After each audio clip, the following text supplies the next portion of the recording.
3 দিনের বক্তারা কি ডাটের প্রাইভেট কার নিয়ে চলে আসে মাহফিলে। 3 দিনের বক্তা। আমি কয়দিন আগে মাহফিল করেছি যে মাদ্রাসায়, ওই মাদ্রাসার ছাত্র আমার ফাউটি বিছে আজকে ফারে গিয়ে বক্তায় কি ডাটের গাড়ি নিয়ে চলে আসে মাহফিল করতে।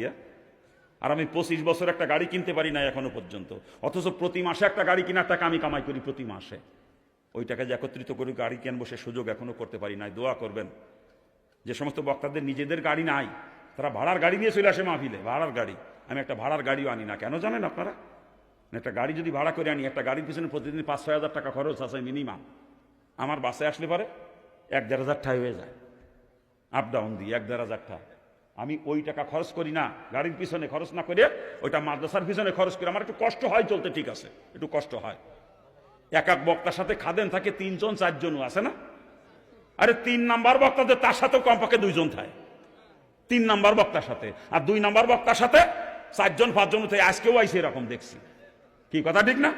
আজকে যিনি 3য় নাম্বার বক্তা ওনার সাথে 2 জন আইসে দেখছি। 4 নাম্বার বক্তা, এই 2 নাম্বার বক্তার সাথে সেই 4 জন কমপক্ষে। মিডিয়া ফিডিয়া নিয়ে আসে তো বক্তারা। আর আমার তো কোনো মিডিয়া ফিডিয়া না, আমি একা সফর করি, একা। আমার কোনো খাদেম লাগে না, আমি একা চলি।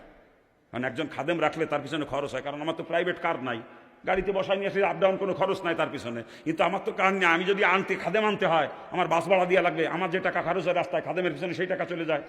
আমি হোটেলে খাই, খাদেমরে খাওয়ানো লাগে, আবার সে বেচার আমার পিছনে পিছনে ঘুরবে, তার সংসার খরচ দেওয়া লাগবে না? এই দেখা যাবে গাড়ি ভাড়া দিয়ে, খাওয়া খরচ দিয়ে, সংসার খরচ দিয়ে 40-50 হাজার টাকা মাসে খাদেমের পিছনে খরচ হয়ে যায়। আমি একা কষ্ট করে চলি, ওই টাকা মাদ্রাসায় খরচ করি, খাদেমের পিছনে খরচ করি না আমি।